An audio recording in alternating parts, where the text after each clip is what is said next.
Today's market call is presented by Robinhood.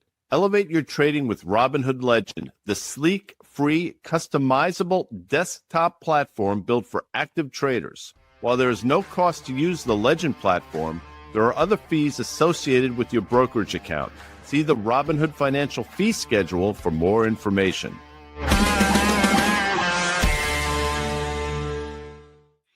Symmetry.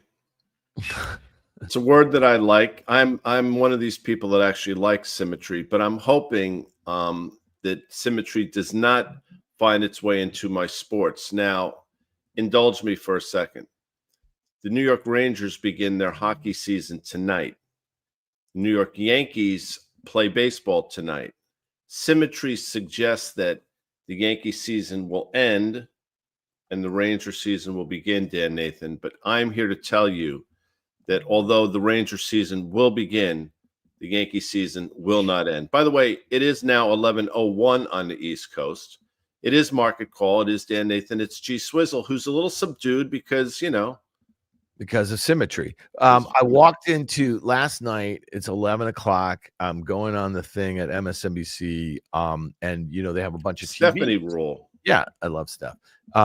They have a bunch of TVs, as they do. You see them all over TV studios. That's a little inside baseball there, Pete. Mm-hmm. And they had another news channel, and then they had the baseball. And I walk out, and it's the Blue Jays playing the Yankees. And I look and see it's 12-2. And I'm like, holy shit, not again. Because that's what the score was at one point on Sunday. But then I realized that it's in the Rogers Center in Toronto. I'm like, why the hell are they playing this over again? Right? Like, that's to me not particularly cool. Don't need to see them again. Had me for a second there. I was like, all right, this is done in 3. Guy, today is one of those days where there is some stuff going on, and not like new highs, I guess, in the S&P 500. That's not going on at the moment. Yesterday was one of those Mondays you walk. And by the way, we're down 15 basis points, so let's not get too excited. Let's not get ahead of ourselves. And the NASDAQ is just dead flat. We have AMD rallying here 4.5% after opening up 30% yesterday, closing up 20%. Maybe they can pull that up. That was one of those days that you and I would be like, all right, if you're looking to kind of put a short on in the AMD, you don't think it's worth 30%. The opening tick on the day was high. The closing tick on the day was the low, and here we are. Can we make that a little brighter here, people? It's such a great looking chart on the Legend. Is there a way to brighten the screen? Because that would be absolutely amazing, because I know it is bright. I have it right in front of me. Guy, would you have, and we're at the low today. All right, so let's do a 3-day chart if we can. Just break this down for me, Guy Adami. Let's look at the levels as well. You have this huge island that's been created yesterday in yesterday's price action. What we talked about was it traded 5 times normal volume, open on the highs, closed on the lows. Today, you seemingly have what we call an inside day, although there's a lot of time left in the day. I will tell you that, and I think you agree with me on this one, I do not think you're chasing AMD here. Mm-hmm. And I think there's a real chance that what we saw with Oracle in the ensuing weeks after their announcement and some of these other stocks that have had huge sort of blow off tops to the upside, what we've learned is they're not the place to chase. They're the place to take profits. And it would not surprise me in the slightest to see us back down to that sort of 175-ish level where we broke out from. Yeah, I mean, if it's not going to happen today, it would have to be. No. I'm not suggesting. No. Yeah. No. I'm going to say, I'm prefacing what I'm about to say. This is not going to happen today. If, let's say, AMD gives back all of those gains for today. Now, it could. We need a NASDAQ bloodbath. And like we just said, when we open this thing, it doesn't look like we're down. What are we down? 10 basis points or flat or whatever. Okay. So if AMD were to take out yesterday's low, guy, that's the thing where you just want to lean on this thing dramatically. The one thing, and our friend Doug Cass in a note, and he's been tweeting a lot about the NVIDIA, on the streetpro.com. He's got a great column. It's a never ending or it's running commentary. It's the tales of NVIDIA. He made a great point last night. There were some people that had really good takes on the AMD. Hopefully you and I have had those takes. But, last week, the big news headline was that OpenAI, right, NVIDIA, okay, invests in OpenAI. Okay, so NVIDIA is one of their huge suppliers, right, of OpenAI. So then OpenAI is supposedly going to take this money, right, and then they're going to go invest in AMD's biggest competitor. Now they're getting warrants. This deal for AMD, their business development people should be fired. I just want to be really clear on that, because like, how do you give away warrants basically for free if you hit certain milestones, right, that OpenAI, now one of your biggest customers, wants you to hit in the next? They have all the optionality. Like, how does that happen? It seems to me that's exactly right. And last night on Fast Money, Karen Finerman, who goes through these things with a fine tooth comb, was sort of perplexed by the entire structure of the deal as well. And I'm sort of with you. It's seemingly, AMD is seemingly giving away a lot here. I mean, 10%, if I'm not mistaken, of the company is a significant deal. Now, maybe, it's structured in a way that if this deal works, 10%, I think what they're saying is there's going to be a multiplier factor on this. So we're more than happy to give away 10% if it's a 5x thing in terms of revenue. Why would you give away that option? It's I don't know that I can't answer. And the other thing, Guy, I would say is, like, we had an analyst on the day of, on Fast Money, the day of the the government investment in Intel. Then NVIDIA, that's the other thing. NVIDIA invests in Intel, right? So NVIDIA invests in Intel, and NVIDIA invests in OpenAI. Then OpenAI invests in AMD. It just seems crazy to get your head around this sort of stuff. I am surprised when we had this guest on, it was a semi-guest the day of the Intel deal with it might have been when NVIDIA invested. Who cares, right? But I'm surprised. I asked them, like, do you think the government is going to invest in more what they deem to be strategically important, AI infrastructure plays? And the guy was very dismissive about it, and that's fine. I'm surprised that the government didn't invest in AMD first before that. And I'm not saying front running or this and that or whatever, but if they're investing in Intel, why wouldn't you invest in AMD? And then you have a situation, if the government knows that you're going to have, this OpenAI come in and do this thing. I'm just saying, it seems like, no, the whole thing is very circular. And if you follow Twitter, there are a lot of people that have diagrammed this out in terms of, sort of the structure. It's not unlike what we saw in the movie The Godfather, when, if you remember the Senate hearing, they had all the crime families up, and they basically had that chart starting with Vito Corleone, and then they worked their way down to the sons, and the senator from Nevada calls him but not a good guy. But you saw what happened to him, by the way. Anyhow, I digress. So it's out there if you want to see it, but the circular nature of it, I think, is concerning a lot of people. Other people are very dismissive of it. They say, it's different this time. It's sort of the I guess it's the, what's the word I'm looking for? It's the encompassing of all these companies is sort of the next new thing, right? And that's how it's going to play itself out. And that's the ecosystem of the AI, and these things need to happen. I'm not one of those people, by the way. I know you're not. And we have a really important headline here that just hit the information, or it's a story that they're doing. But before we get to that, Guy, look at the Oracle chart real quick, because that's the story. Yeah. Look at this. Okay, pull it up, and then we're going to do what I wanted to do for a second, because I think we've got to, This is interesting, though. I mean, this goes to show you how quickly things can turn.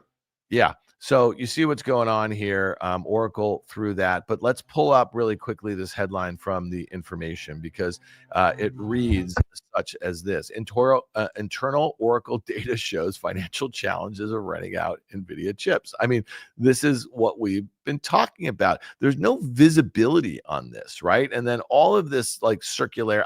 We got to move away from the circularity thing, because I just think that, like, sounds like the it sounds like the singularity. Do you know what the singularity is, Guy? It's not. Isn't that like when machines start to learn? And it's like the art of, it's like the super intelligence. It's funny. I'm not interested in that. So I just think this is interesting. We'll put this in the show notes. I think you have to be a subscriber, but this just shows you that some of this revenue that is promised will fall down. I'm just telling you, it's just not going to happen. And then you tell me what happens when all of this interconnectivity starts to kind of unwind a little bit, because there's some of these companies that can't execute. And this is, talking about the financial limitations. Well, they've already hit the debt markets. They're going to have to hit the debt markets again. They're going to have to raise dilutive equity again. You know what I mean? So what happens if the government comes in and takes? What happens if Masasang from SoftBank, which is part of this Stargate deal, which is, who else is part of it? OpenAI. What if SoftBank has to now, bail out Oracle, right? So they can execute on this. So Stargate remains something that they have committed to the government in doing. So when you put all this stuff together, right? NVIDIA investing in OpenAI, OpenAI investing in AMD, NVIDIA or Microsoft invest, it's just, does the government have to come in and bail this stuff out? Pull up a day chart of Oracle. I mean, because the chart we had up does not do it justice. This stock just traded off 5% in a straight line on the back of that headline. And I mean, that's a pretty significant move for not an insignificant company, right? I mean, we've talked about this for a while. And, this to me, and I think you're talking about it, the ramifications of this are not just Oracle. I mean, this speaks to what a lot of these studies have been speaking to. Like, we understand the spend around it, but wait a second, are you getting the return on the investment capital that's going to justify it? And, when you see internal memos and stuff, people saying, this might be not as good as you think it is. I mean, that's concerning. And that's the pillar of most of the bull case for the stock market right now, is this all this CapEx spend and the spending around AI.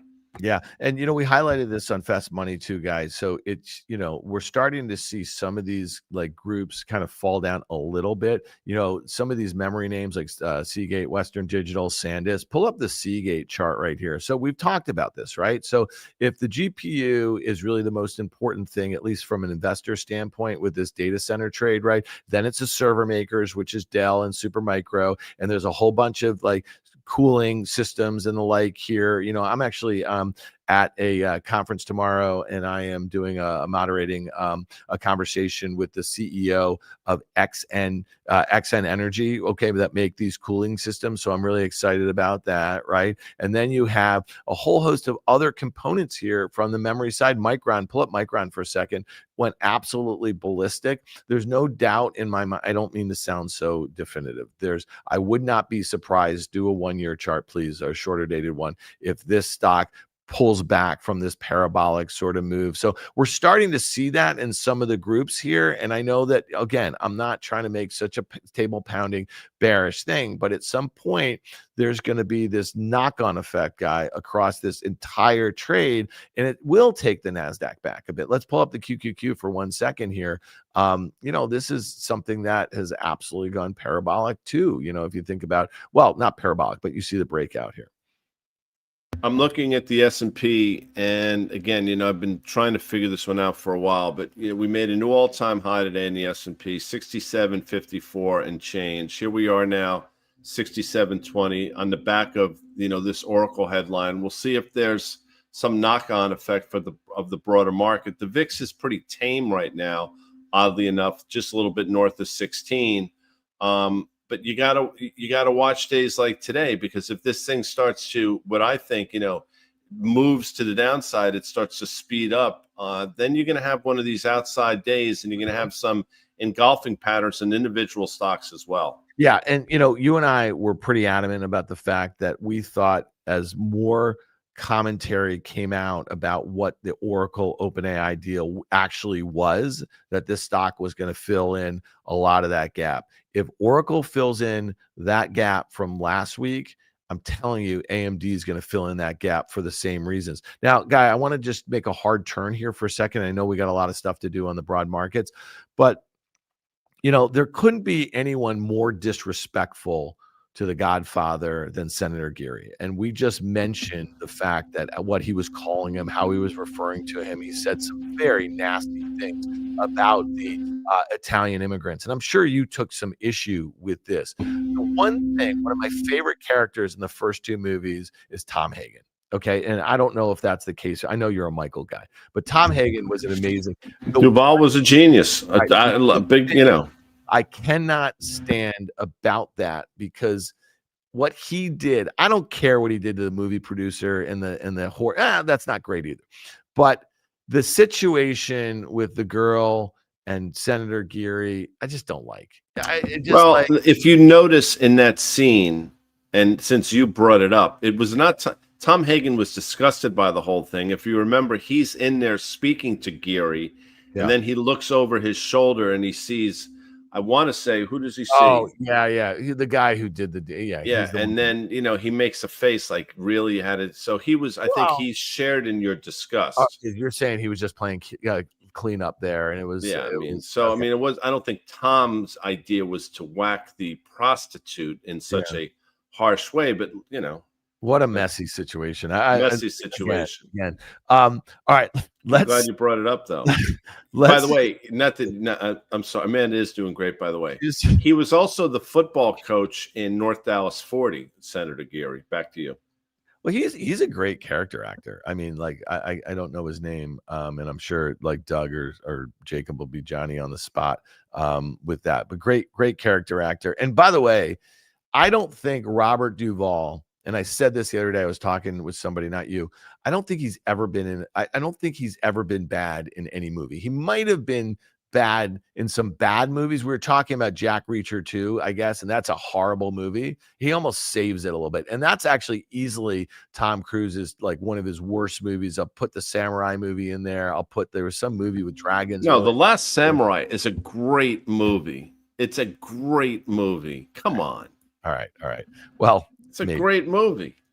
There's a couple. And I thought the Jack Reacher movie was fantastic. Oh, the first one. The second one is just like a B movie. It just sucks. It's embarrassing that Tom Cruise is in it. All right, let's go to Carter's note today on Worth Charting. I wish he was on with us.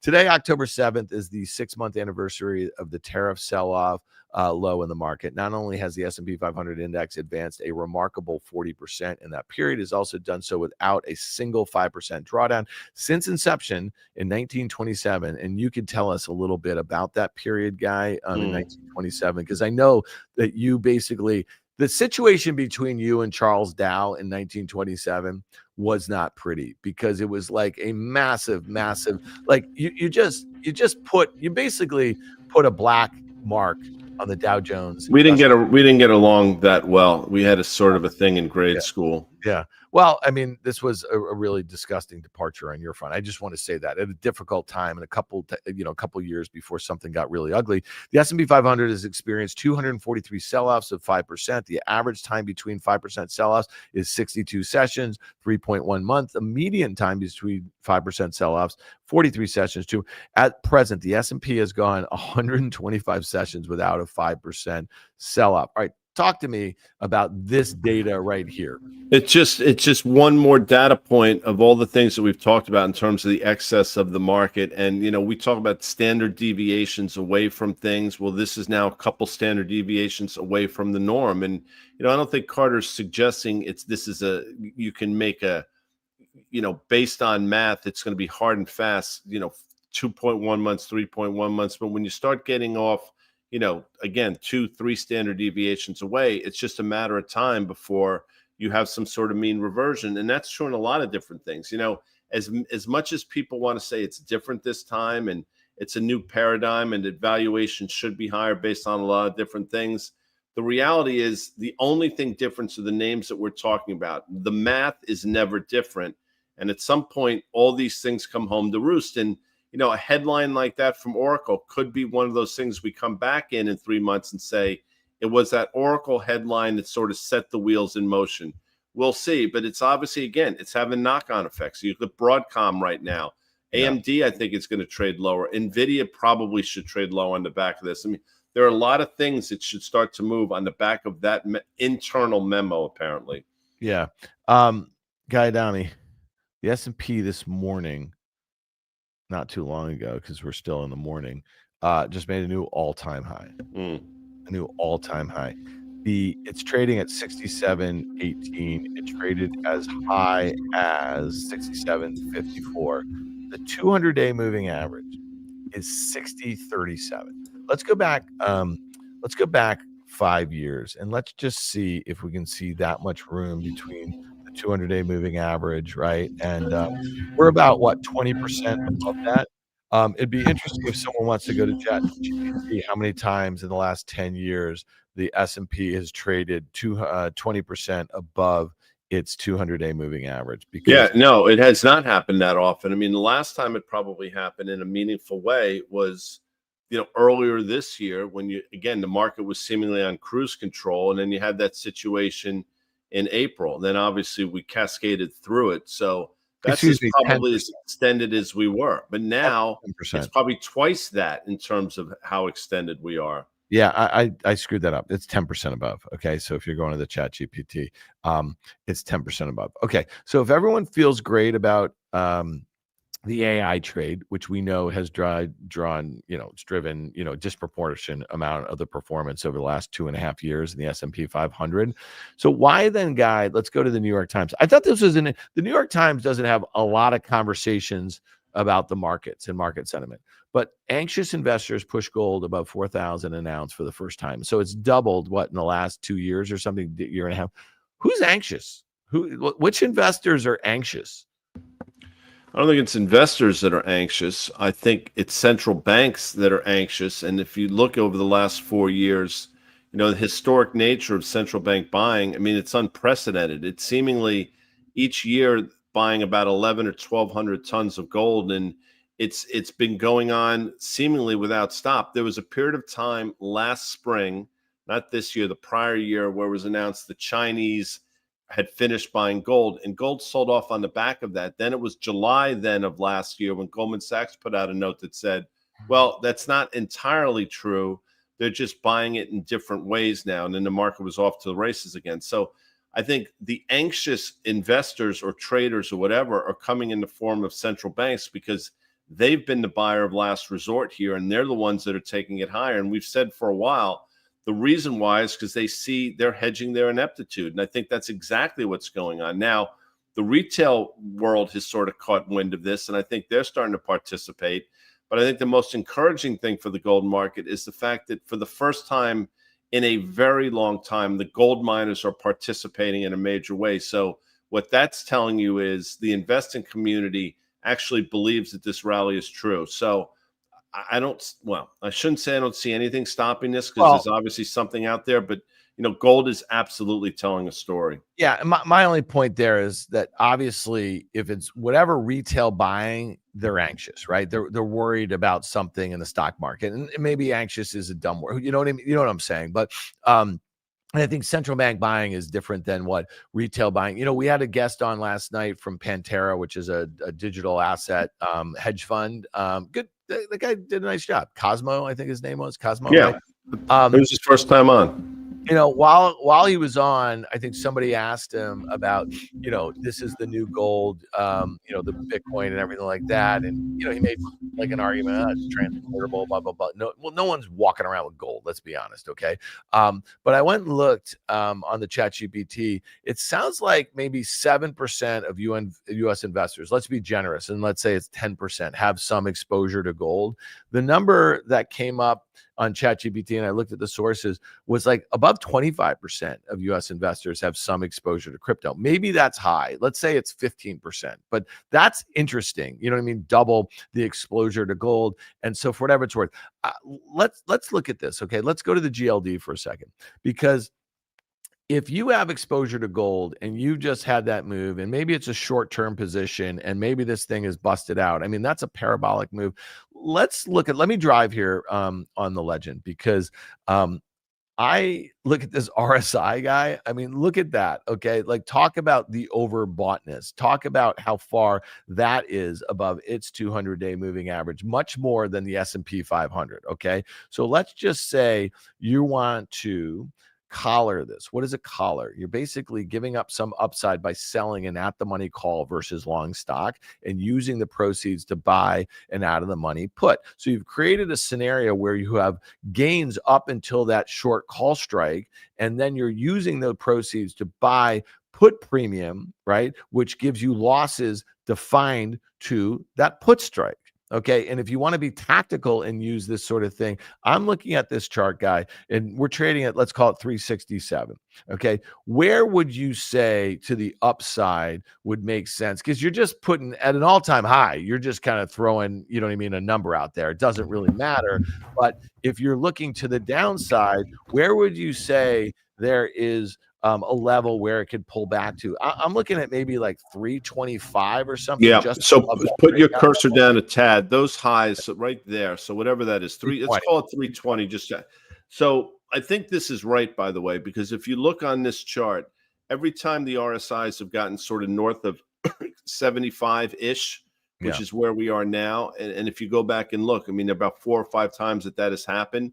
It's not that gold cascaded lower, but what happened was it sort of had this cooling off period of time where it traded sideways to slightly lower before the resumption higher. And I think that's what we're going to see now. And this sideways to slightly lower could take you right back down to that 320 level for a myriad of different reasons. Listen, if the broader market were to sell off, gold will not be spared in that. We've seen it before. You know, if you do have an equity event where the market sells off, gold is not spared. So that could be a situation where, you know, gold gets sort of caught up in the wash and you get back down to that 320 level, especially with the RSIs where they are now. But let me emphasize again, and I don't think you're saying this, I don't think that the move is over by any stretch, but I do think given the setup, we're in for that pause period, which has lasted a couple months or a few months, depending on sort of where you're looking at on this chart.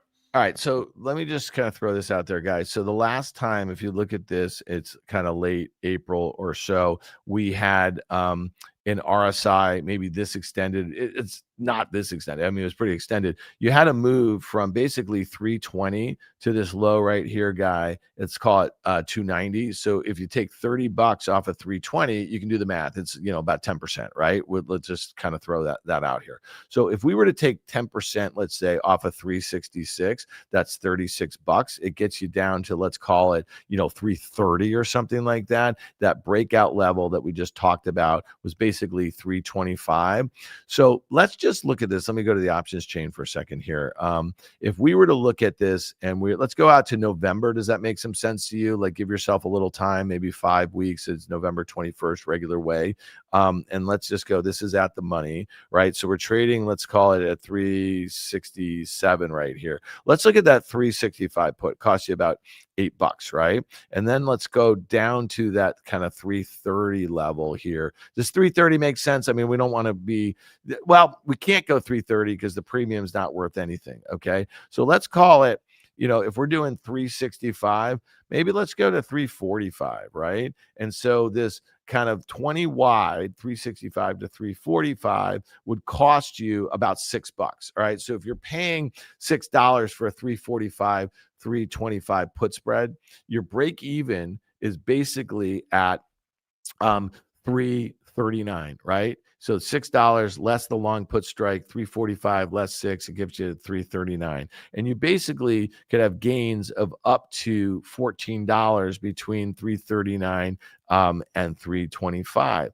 It's okay. It's like basically, you know, a little more than 2.5 to 1-ish. It's not horrible, but you know, I think the setup is such where it probably makes sense. And look, gold is as much as people want to say it's been a parabolic move, it's been a pretty orderly move. And I think what we are saying here and what you're saying specifically is, you know, at levels now where it makes sense to take a breather. And, you know, you're looking at levels that basically we broke out from, which is the first level we want to target, and levels that, you know, you would be interested in reestablishing a long position. So I think this makes a lot of sense. It'd be nicer if it was more 3 or 4 to 1 risk reward, but that's just not what the market is providing you right now. Yeah, and I'll just, there's another way to look at this. So this is a $367 ETF, okay? And when you look at $8 in premium, I'm just going to this 365, right? It's offered at $8. You know, it seems like a lot. You're not going to be able, depending upon how much, you know, capital you want to commit to it, right? So let's just say at like 365, if you're paying 8, you know, you can do the math, right? A 10 lot is going to cost you $8,000. Okay. So let's say you go for a 5 lot. Okay. And this is going to be $4,000, right? Like you just say to yourself, it just gives you a different size. You know what I mean? If it was a $36 stock or ETF, you know what I mean? You're going to have a lot more contracts. It doesn't mean that your gains will be that different, right? It's just going to be the amount of won't be any different, right? It's just a multiplier. So that's just one point I would make. Guy, right here, right now, you have been bullish of gold. You've been a table pounder on every pullback. The idea of paying $8 for a very near the money, if you paid for the 365, right, your break even is down at 357. 365 strike, less the $8 that you paid, gets you the 357. Do you think that is a reasonable level? And then if you started moving down in the money like that, you could either roll down and out. Yeah. Or you could sell at, a lower strike put and turn it into a put spread and lock in. You got to start somewhere. And, again, I think the way things are setting up right now and all the things that we talked about in terms of RSIs and levels, it makes sense. You have to move your feet here in the gold market, I believe, because the market is telling you to do that. The metrics are telling you to do that. And I think the broader market is telling you to do that because, again, gold does get caught up in the wash if there is a risk off event, believe it or not. And it wouldn't surprise me to see, gold trade off, decent amount on the back of a potential equity sell-off. But again, it's not suggesting the move is over. It's just going to be one of these pauses to slightly lower that we've seen a few different times over the last year and a half. Yeah, you just bought some of those 365 puts. I just want to be really clear on that. So Guy Adami, who's been a bull, he's looking to be a tactical near-term short in the GLD. Does that make some sense? With defined risk. So you're basically risking 2.2% of the underlying ETF for a break even down at 357. Let's see what happens there. I want to make one last point of this. Like we were looking at the skew. Okay. So this is the cost of calls versus puts, the equal out of the money. And the calls, they're skewed to the calls. The calls are more expensive than the puts. And that's something else you have going for you. It also speaks to the sentiment in the underlying too, that there's more demand for calls than there are puts. I like that going the opposite way. Yeah, and it makes sense given the way people are set up. But that also is telling you a story, I think. When you see that kind of skew, it means everybody's on one side of the boat. And then you layer on top of that all these other factors, and you're like, you know what, this just reeks of potential taking a breather moment. All right, and with the idea of hitting a bunch of different sectors outside of what we just talked about with AI and gold, do you want to take a look at what would be deemed to be defensive sectors? If you were to have a sell-off, where money might go into, typically we'd say XLU utilities. I want to pull that up. And I know that is really part of this AI trade. I read this last night, Guy, that energy prices for Americans in the last year are up about 7.5%. Yep. So when we talk about inflation, and you are in the camp that inflation is going to be moving higher. Torsten Slok from Apollo, I think we talked about it yesterday, looks at a basket of items in the CPI, right? And they're saying that I bet more than half of them, maybe 60% or something like that, are trading above a 3% year over year sort of rally. So that's speaking to inflation, not just being stable, but moving higher a little bit. Energy is a big part of that. Okay. In some of these areas that they're calling clusters of data centers, guy, there's one in Maryland. There's a bunch. The energy prices, some of them are up over 50%. I mean, just think about that. If you're a consumer and you're dealing with this, the New York Times, the Daily had a podcast about this. I think, a week ago or something like that. This is going to become a big story. It is a story. Brian Sullivan was talking about it, and it's not going away. And that's, again, you talk about sticky. I mean, that's sticky as hell because they're not working on the grid. They're not building new power plants and not building new nuclear facilities. It's just not happening. So you're going to tax the existing one. And what it means is costs are going to go higher for the consumer. I mean, people don't want to hear that, but that's the reality of the situation. And at some point, maybe they'll sort of get to the other side of it, and you want to use the word transitory. But in this world, I mean, that's 8 to 10 years down the line. And it's not, there's going to be no short-term relief in terms of energy prices. So stay tuned, people, because again, that inflation picture, it's just not, as much as you want to hear pundits talk about it's getting better, it's just, all it's doing is growing at a slower pace. I mean, that's really all that's happening here. And the Fed's cutting rates into this, and be careful because, this is, I don't, again, this is just me. I think this is the exact wrong time to be doing that. Okay, so if this is typically a place where investors would go when the market gets dicey, when people are coming out at the things that have worked, you look at how oversold this or overbought this is, excuse me, if you're looking at the RSI, this is not something that makes a lot of sense to me. Now let's look at one other sector here, Guy. Hold on one second. So let's look at consumer staples. And this is a sector normally you might find yourself going to. This is a bit oversold, right? If you think about it, and you see that 200-day moving average up there, it's basically 80.5 or so. This thing got as low as today, 77.95. We're trading up a little bit from that level. Are staples in this inflationary environment, is this a place, because ultimately to defend margins, they're going to have to start passing through costs to consumers, but does that kill some demand? Yeah, so this is an interesting one because basically what you're betting here is, first of all, you said the oversold condition, which I agree with. That's basically been on the back of Costco selling off, but what you're saying is the environment that we're about to walk into, you're playing Costco for a bounce. You're saying Walmart's going to continue to win, which I agree with. And the XLP, which is sold off probably in an ordinate amount, is an area where you want to get in. You looked at Procter & Gamble before, which is the third largest component of this. I think about 8.5%. And you have a little mini double bottom going back to August-ish. So, yeah, this is a place where somewhat counterintuitively, it might actually work if you were to see a market sell-off.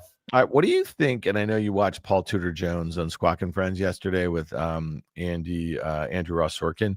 He said something. He's an old school trader, and he traded a lot of stuff that he still trades it that you used to trade, right? And what you used to trade were commodities. And he said something really interesting, is that nothing good happens under the 200-day moving average. And he was talking about his view after the market had bounced in April, right? And why he was bearish. And Andrew asked him, and all the credit to Andrew for doing that. But is that just one technical input that could make you, overthink what's going on fundamentally or macro, that sort of thing? Sorry, I think that is right. I think that is one thing. And listen, he admitted that he was wrong. A lot of people looked at the same thing that he was looking at and came to the same conclusion. I was one of those people, by the way. But the speed with which we climbed out of that hole, and that hole, if you remember the death cross and all the things that people were talking about in the spring, I mean, that was quickly worked off. So, he acknowledged that, okay, in this instance, he was wrong, but it doesn't mean historically that doesn't hold some water. And I agree. And I just think, for whatever reason, the market recovered in a way that I did not anticipate. But the levels of extensions that we've gotten in some of these metrics that we look at, and it runs the gamut, is sort of scary here. So when he made those comments that he made yesterday, talking about this being similar to the fall of October of 99, and we talked about it, I think the NASDAQ went up from like 3,000 or so, maybe 2,800 to about 4,000 over the course of a few months. And then obviously we know what happened in the ensuing months in the spring of 2000. So we'll see. My point yesterday on Market Call was the only difference now is I think things happen a lot faster. So I don't think we're talking about 4, 5, 6 months of runway. I think we're talking a lot shorter duration, maybe a lot bigger of a blow off, but a lot shorter of a duration. All right. So since we've been talking, the S&P is now about 0.5%. I'd say keep an eye on the Russell 2000. We detailed a put spread last week in that $20 wide, and that's in the money now. So the IWM is doubled up, or at least more than doubled up the downside in the S&P 500. Like, keep an eye on that. I'd say also keep an eye on gold, because right now gold has been very correlated to the stock market, which is not something that has happened too frequently. Anything before we get out of here, Guy, that you think is important? No, I think just, watch today's intraday reversal. I think it's, we're looking at an S&P now that's 6705 or so. Obviously, some 50 handles lower. Made a new all-time high today. Some individual names have reversed lower. The Oracle move, I think, is important. More importantly, the Oracle move, though, is what we highlighted 8 or 9 minutes into the show, that internal memo. So if Oracle has a memo like that, it stands to reason that other people are probably seeing similar, which is why I think the market is trading in the way that it is. All right. Well, we covered a lot of ground here, Guy. Yeah, we did. This was kind of fun. And I'm not saying it's fun because there's finally a day with No, some I Fed have on fun the every day. The one thing I'll just say is, like, if you're really bullish of the market, you're really bullish of this AI trade, you'd like to see, like, just to bookend this, you'd like to see possibly a 5% sell off, take some of the exuberance out of the markets, because one of the things that I've just found really interesting, you and I have traded through lots of different mini bubbles, that sort of thing. As far as I'm concerned, all the comparisons to 2000 or late 90s, I don't care. Go to 2020. Go to 2021. What was going on there? We saw really, like, exuberant, sentiment around metaverse, around crypto, right? Around SPACs, around the IPO market, around unprofitable tech, around meme stock. Well, what does that remind you of? Yeah. I know what's going on right now. So you don't have to go back 25 years. Go back a few years. NFTs. By the way, you have a shirt that has little hearts on it. So I brought my heart mug. I have two shirts. I have one that's white with a red heart, and I have one that's black with a white heart. So I see. Also, can we get to this real quick? Amanda, throw this up. This is from Chris L. Yeah. If we have it. So throw it up real quick. Or leave me hanging. That's fine as well. But it said, did Guy get a haircut? And then they said long, great clips or super cuts or something. That's very funny. I got a haircut today. got a haircut too. No, nobody even recognizes it. I said, your hair looks great. Or maybe I said it before the show started. Thank you. You just got your hair done on Friday. I took it down. People say, well, you guys look like, Amanda noticed that you guys get your haircut a lot. Well, we want to be well groomed for the TV, right? Well, because my sides, I get like Bozo the Clown looking. When you get poofy on the side. Great. Tom I got Hagen, pointy ears, by the way. Tom Hagen. All right, your favorite Robert Duvall movie? Well, it's obviously the Godfather. Mine is a hard tie between Apocalypse Now and The Godfather. Shots fired. What does that mean? Shots fired. 15 minutes in that movie, Apocalypse Now. Kill a Mockingbird. Oh yeah. Well, he's Boo Radley. By the way, horrible spoiler right there. If you're going out, you've never seen the movie with Robert Peck, and at Gregory the very end, everyone's scouts all afraid of Boo Radley. I know who Robert Peck is. Maybe Robert Peck is his brother, Gregory Peck, but that's okay. Bob Peck is a friend of ours. Bob Peck is the guy you threw. Who is Robert Peck? I screwed that up. Gregory Peck. Yeah. You know what he says to Scout, which is one of the most, to me, in literary history, before you make a judgment about, I'm paraphrasing, you got to walk a mile in somebody's shoes. Sure, he says that to Scout. That seems like something you would say to your kids. I say it all the time. You never know what somebody's. You never think you know what somebody's dealing. Everybody's dealing with something. So don't be so effing judgmental, people. I'll just say this: the fact that one headline, Days of Thunder, in a public, I love Dave. Robin is racing. That one headline like that could take down the market. Just Great Santini. Great Santini. He was an asshole. Great Santini. He was a tough guy. Yeah. That's fine. That movie. To me. Apocalypse Now, he's only in it for a few minutes, but he was, Charlie doesn't surf. Charlie don't surf. I have a hat that says that. I have two hats that say that. Charlie don't surf. You know what they're saying? Well, the VC, they hold that point. Yeah. And he says they want to surf. They want to surf that break. I love that. All right, you're going to be at the market call tomorrow with Liz Thomas. That'll be fun. I'll be back with you on Thursday. A lot going on the Risk Reversal podcast. A lot going on. Go check it all out. Thanks everyone for being here. Bye.